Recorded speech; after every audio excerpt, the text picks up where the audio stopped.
Chunya Drift ni aina ya mashindano ya magari ambayo yanafanyika Chunya. Hii imekuwa ni mashindano ambayo yamekuwa common, lakini Tanzania tumekuwa nyuma kidogo kwa sababu ya miundombinu. Sasa mkoa wa Mbeya tumebahatika kufanya hii drifting mara ya kwanza, lakini sasa hivi tunataka tuifanye kwa ukubwa zaidi, namna ambayo ulimwengu mzima utambue, kwa sababu imekuwa ni fursa kwa vijana. Ndiyo. Msaki, no. Unachokifanya kwanza ndani ya Mbeya Motorsport, lakini pia msimu huu ambao mnautangaza kwa nguvu kiasi hiki wa Chunya Drift, una kipi? Mimi ni katibu wa Mbeya Motorsport Club, ambao kweli vitu vipya vipo vingi. Tunatarajia kupokea madereva mbalimbali kutoka nchi tofauti tofauti, kwa sababu ni wadau wa michezo hii. Kwa watatoka Zambia, Kenya, Uganda, na pia kitu kipya kingine kwamba mchezo huu tutacheza professional kabisa, kwa sababu tuna majudges wa kutoka Arusha, kutoka Nairobi. Kwa hiyo tutakuwepo nao wa kutosha. Kwa hiyo hatutafanya tena ile roko kama watu walivyozoea, tutafanya standard kabisa za kimataifa, na matokeo atakayotoka pale yataingia kwenye record kabisa za drifter wa tuseme ni wa kimataifa kabisa.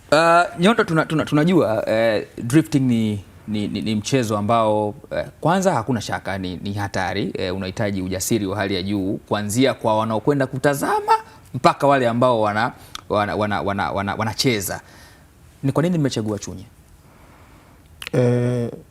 Chunya haijachaguliwa kwa sababu ya kimazingira, lakini ni kwa sababu imejitosheleza kwa upande wa eneo la kufanyia. Mchezo wa drifting ukiangalia kwa macho ya kawaida unaonekana ni hatari, lakini kwa tunaoupenda, kwa sababu mimi pia ni miongoni wa madereva. Ni drifter mzuri. Okay. Nimeshiriki karibu sio chini ya mara 5.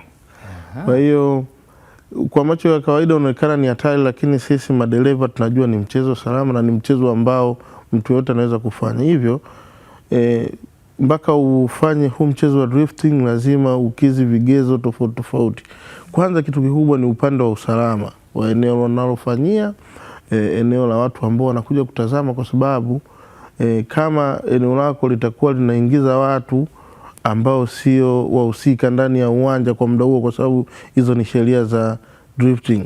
Kwa sababu dereva yote anayejiunga lazima apewe sheria, azione, afahamu na anazingatia kila kitu. Kwa hiyo sababu kubwa ambayo inafanya eneo liwe official ni kutokana na usalama wake kwanza. Yani kwamba ile ground ambapo wanafanyia hiyo drifting haitakiwi iingiliane na watazamaji. Yani mtazamaji lazima akae kuanzia mita 3 nyuma na kuwe na vizuizi, ndipo unaweza kufanya mchezo wako kiusalama na vizuri zaidi.